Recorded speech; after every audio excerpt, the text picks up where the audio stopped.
Welcome back to our review of the ACCUPLACER practice test. In this video, we'll be covering the writing sample questions specifically designed by the College Board. Let's begin. In this practice test, examinees must determine the best revision or editing decision in a particular case, or that no change should be made to the passage as originally presented. In this practice test, we want to test two main skills: expression of ideas that include development, organization, and effective language use, and we are going to test standard English conventions, which include sentence structure, usage, and punctuation.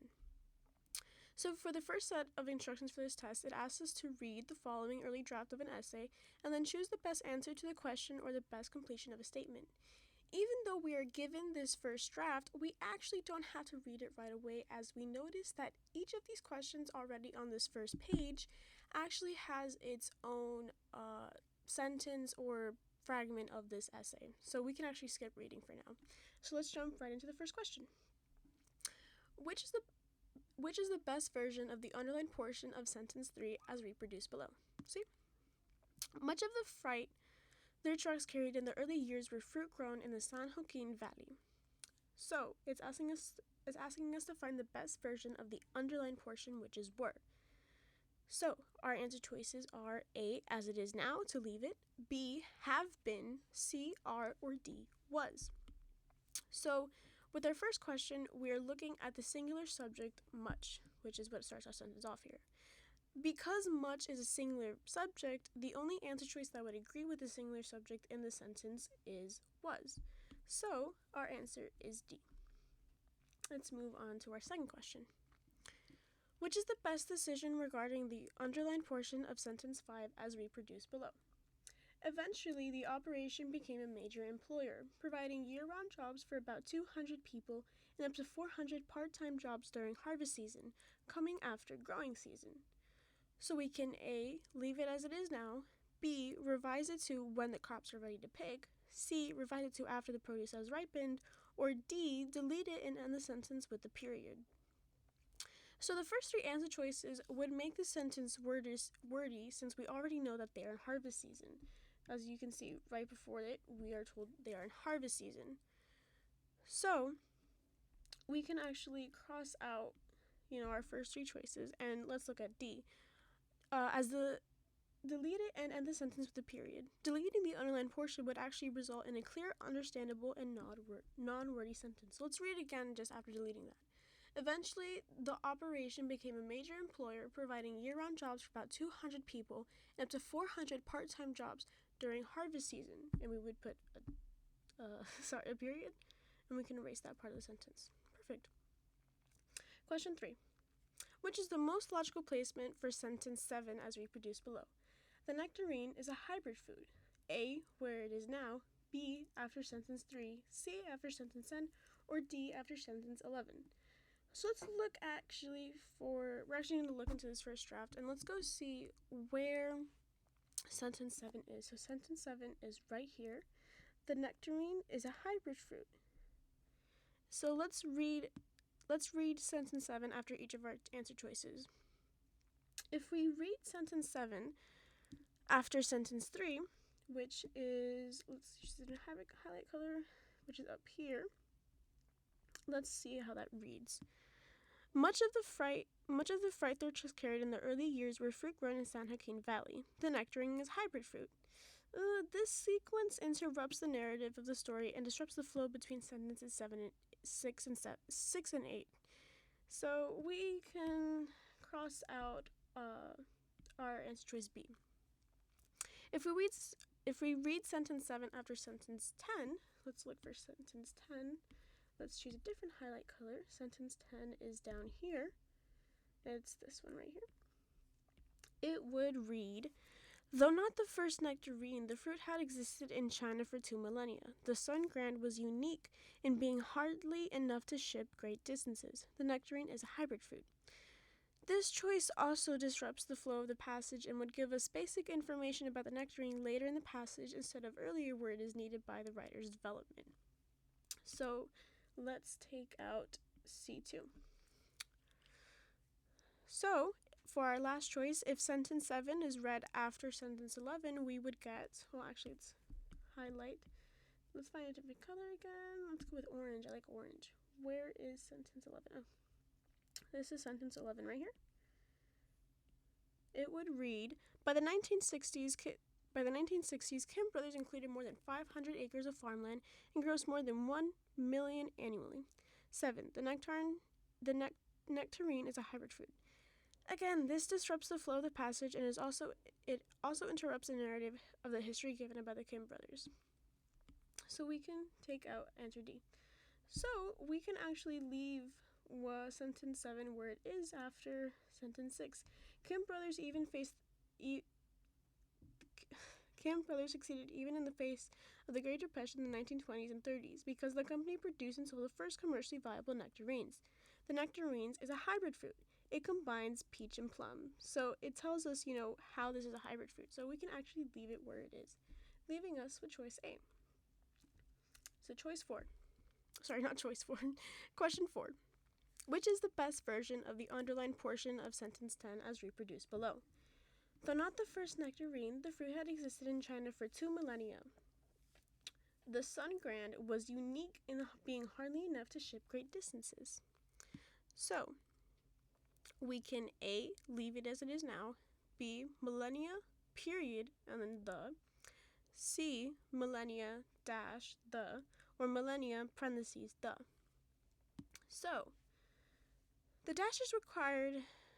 So, for this question, actually, we can understand that the dash is required in the underlined portion of the sentence as it is a complete separation of the parenthetical information. We can also choose C since the dash is used after nectarine. We are also required to use a dash after millennia. So because you see that we have this already uses a dash, meaning we have to end this part of the sentence again with another dash. So we can choose C as our answer. Question 5. Sentence 13 is reproduced below. They were also known for giving back to their community. The writer is considering adding the following text at the end of the sentence. By building churches, funding scholarships, and establishing the Korean Association of Southern Florida. Should the writer make this addition here? So we have A, yes, because it elaborates the claim made at the beginning of the sentence. B, yes, because it establishes the historical period in which the Kim brothers operated. C, no, because it introduces details that are irrelevant to the paragraph's focus on the nectarines. Or D, no, because it fails to explain whether institutions that the Kims established still exist today. So, the suggested addition gives us further information about how the Kims are giving back to their community. Right, if we zoom out a bit. So, B is incorrect because the sentence does not mention any historical period in which the operation is conducted. C is also wrong because it's not giving us any irrelevant information, or is it focusing on the nectarines? And D would also not be correct because it's not asking us if the Kims or if the institutions the Kims established still exist today. Our correct answer would be A because yes, it elaborates on the claim being that they're known for giving back to the community by giving details by building churches, funding scholarships, and establishing the Korean Association of Southern California. Okay, to our next set of questions. So again, here we're given another passage to read, but as we can see, each question has its own sentence or part of this essay that it focuses on. So let's jump right into the questions again. Which is the best version of the underlined portion of sentence 2 as reproduced below? These spiders don't simply scurry across the sand on their many legs like tumbling gymnasts. They propel themselves forward or backwards in a series of quick flips. We can A, leave it as it is now, B, change it to legs like tumbling gymnast with this thing at the very end, I forgot what it's called. We could change it to legs like tumbling gymnast or legs like tumbling gymnast. So, reading choice A, this would result in a comma splice, which is an improper way of connecting two independent clauses. B is logically incorrect because the semicolon is incorrect. Ooh, I did not spell that right. I'm so sorry. The semicolon would indicate that the gymnasts are scurrying on sand with multiple legs. Choice C results in two clear and complete independent clauses that contribute to an over-logical sentence. And finally, we can cross out choice D, as this choice also ends with a comma splice. So this would leave us with choice C. Let's move up to question 7. Which choice most effectively combines sentences 5 and 6 as reproduced below at the underlined portion? A spider of the species was discovered in the Erg Chebi. It is a sandy desert in the southeastern Morocco. So we have A, Chebi, B, Chebi dash this being, C, Chebi, comma, and the Erg Chebi is, or D, Chebi, comma, the Erg Chebi being. So a simple comma after Chebi would give us a clear and good flow of information between sentences 5 and 6. Choice B is a bit awkward and necessarily dramatic when it comes to connecting the sentences, so we can cross that out. There's no need to include a dash there. And choices C and D would just keep repeating Chebi and making the sentence overall wordy. So we can choose A as our answer. Question 8. In context, which is the best version of the underlined portion of sentence 10 as reproduced below? Ultimately, the spider was determined to be a member of a previously unknown species. A, we can leave it as it is now. B, for example. C, nevertheless, or D, at the same time. Our best choice here would be to leave the sentence as it is. If we change the underlined word to example, this would wrongly imply that what is described in sentence 10 is an example of what is described in sentence 9, which is not the case here. There is no, if we actually read sentence 9, it says if we read sentence 9 down here, the researcher turned the spider over to an arachnoid specialist for identification. For example, the spider was determined to be a member of a previously unknown species. That does not make sense, and as again, it would wrongly imply that sentence 10 is an example to sentence 9. If we change the word to nevertheless, this word choice would imply that whatever happened in sentence 10 would have occurred in spite of the events of sentence 9, which again does not apply here. Finally, at the same time would not fit in the sentence because the events of sentence 10 are not simultaneously happening during the events of sentence 9. So we can just leave it as it is. Question 9. Which is the best version of the underlined portion of sentence 13 as reproduced below? Agile and athletic, C. Reichenbergi rear up on their back legs and lash out when attacked, or it somersaults away, rolling like tumbleweed.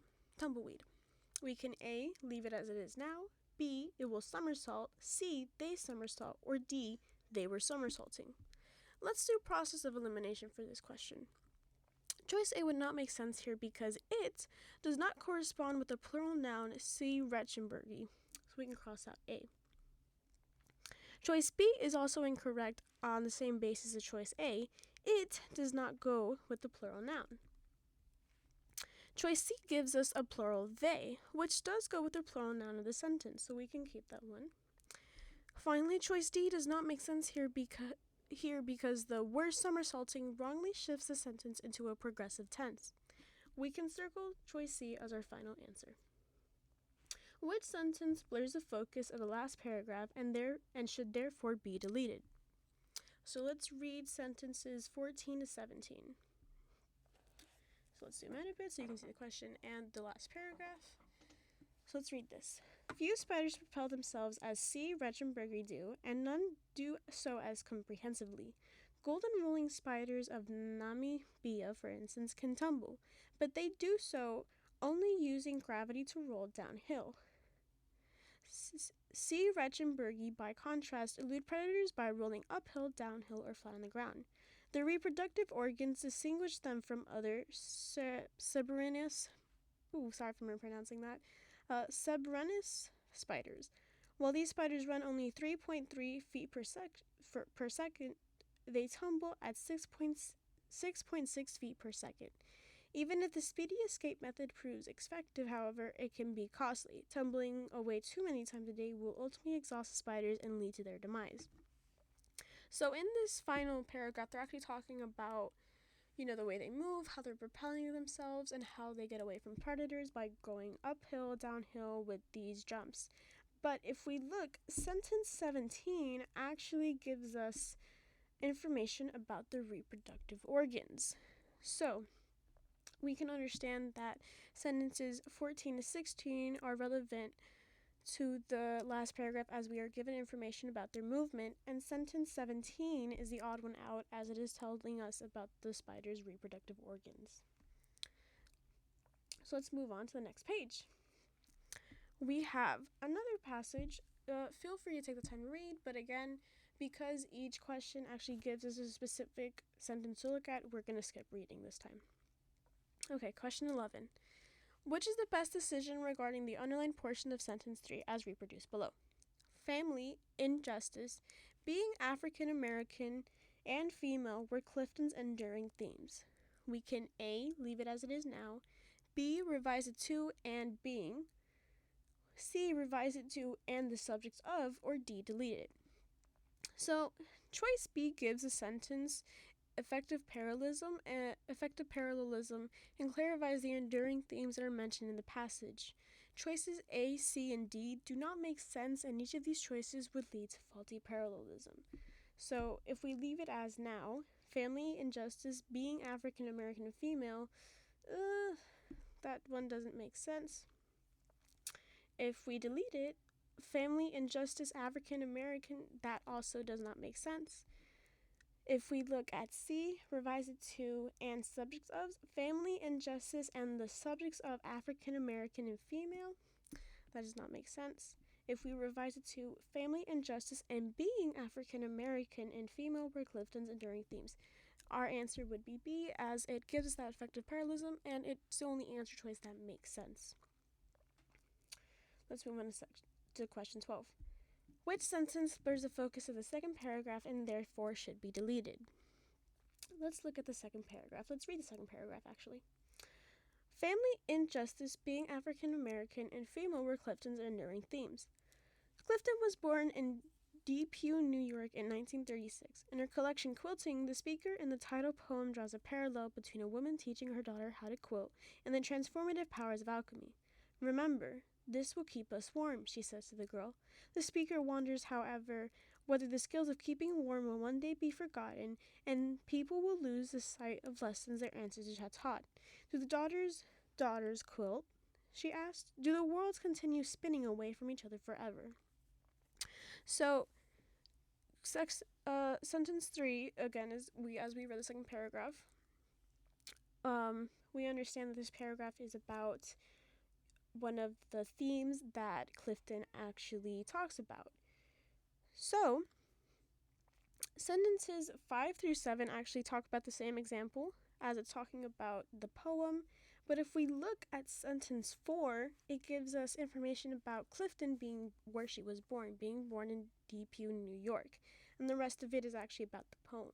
So we can actually circle sentence 4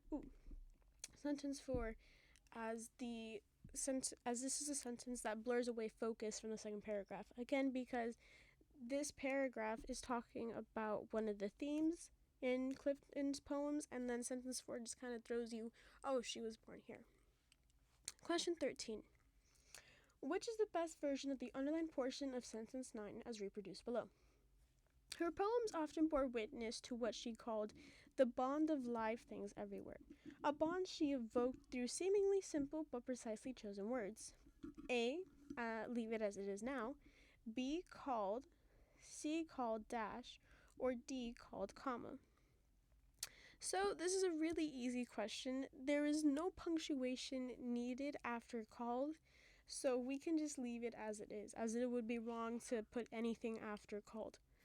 So we can circle A as our answer. Because keep in mind, some people may confuse our answer with D, called comma, but you only use that when you're actually giving a quote.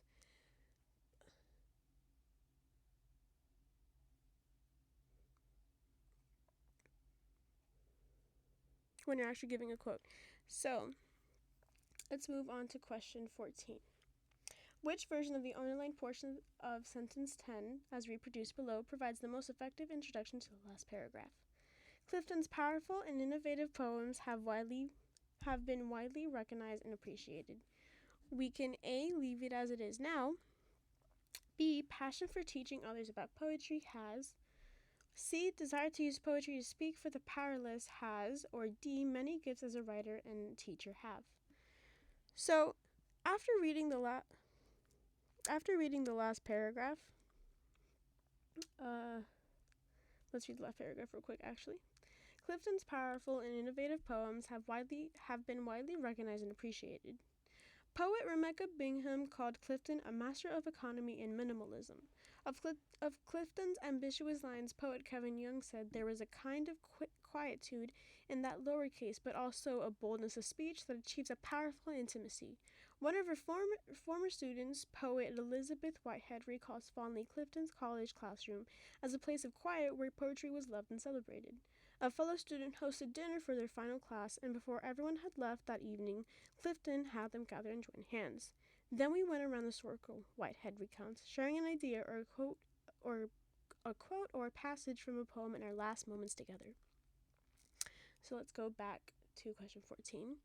So after reading the last paragraph, we can understand that the main focus was to convey how Clifton was a talented writer and teacher. Choice A and C only focus on her poetry, so we can actually cross those out, while choice B only mentions her teaching.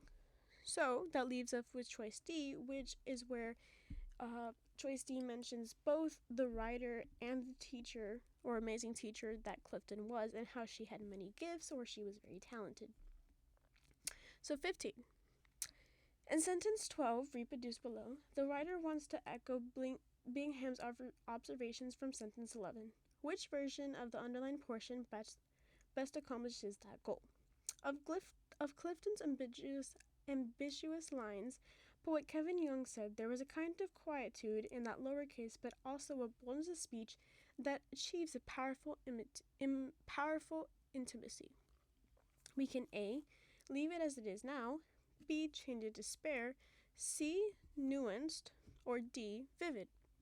So, for our last question, we are being asked to continue the meaning of an observation from sentence 11. So, let's actually reread sentence 11. So, poet Rebecca Bingham called Clifton a master of economy and minimalism. So, let's focus on those words, master of economy and minimalism. Choices A, C, and D do not convey the same meaning of economy and minimalism as it is used in sentence 11. As you can see, A, leaving it as it is now, ambiguous, that one doesn't really fit with minimalism. C, nuanced, also doesn't fit with minimalism, and vivid also does not fit with minimalism. Just from reading the word minimalism, we can choose spare as the closest word choice, being best for echoing Bingham's observations in sentence 11. And so here is our answer key for for this practice test. If you want any further explanations, feel free to find this PDF in the College Board, as they also have their own more in-depth explanations. And I hope to see you next time with the rest of our ACCUPLACER videos. Thank you. Goodbye.